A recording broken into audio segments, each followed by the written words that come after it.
Hello, artists. You are going to be contributing to a school-wide collaborative art installation. An art installation is an artwork that you can walk through, see, and experience within a space. Our art installation is going to center around our good human work. This year, you have grown so much, and not just physically. I can't believe how many of you are taller than me now. But you've grown artistically, musically, academically, and emotionally.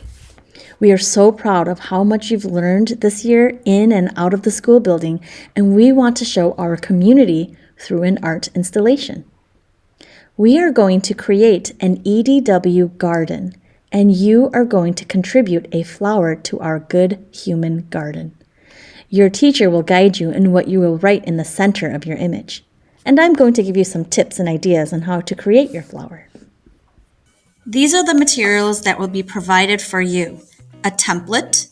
If you are in kindergarten through second grade, you'll receive one that's about this size, 9 by 9. And if you are an intermediate grade, third grade through sixth grade, you'll receive a larger template on a larger piece of paper. You'll also get a stick, and your teacher will have some tape. You will need your own coloring material, a pair of scissors, and something to draw with, marker or pencil. I'm going to use a marker. These circles on your paper can be used as a guide to begin your flower design. Try to use the entire space of your paper. A simple way of making a flower is to repeat a shape around the center. I want to make big enough petals so that it reaches close to the edge of my paper. As you draw, rotate your paper to help you maintain some symmetry. However, your flower doesn't have to be symmetrical. You're the artist. Come up with a creative idea and solution to making your flower one of a kind. Of course, perfection is never an expectation in art. Notice how my spacing isn't quite the same for each petal. Challenge yourself to turn your mistakes into part of your artwork.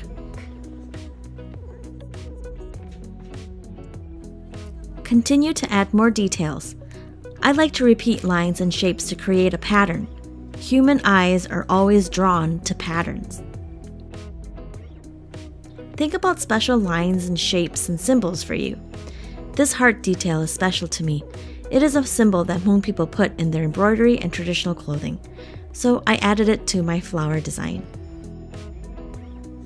What can you draw on your flower to show something special about yourself, or something you're proud of? Be creative.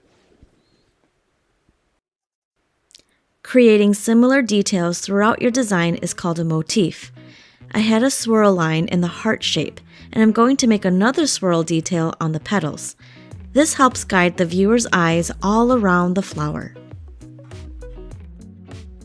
Your teacher will direct you in what you're going to write about in the center of your flower. I'm going to write "Be brave," just for an example. Now it's time to color.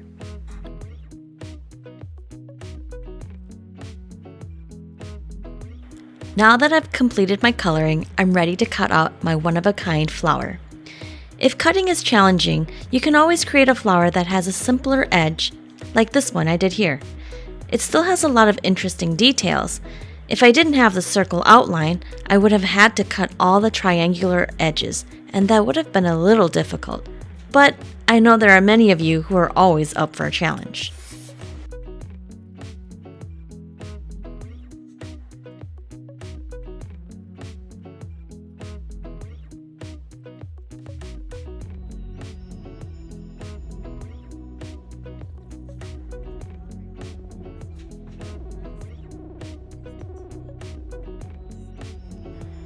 The last step is to get some tape from your teacher and tape on the stem.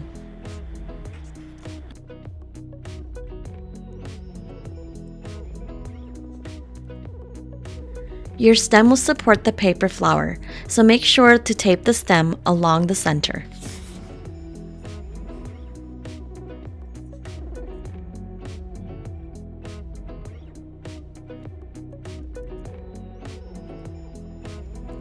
And lastly, write your name, your grade, and your teacher. So I'm going to write Miss Lee, and I'm going to pretend I'm in Mr. Miller's 6th grade class, so I'm going to write 6M.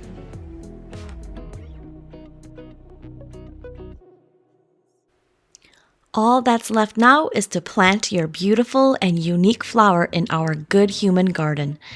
Here are a few more examples to spark some inspiration. I can't wait to see your contributions to our good human art installation.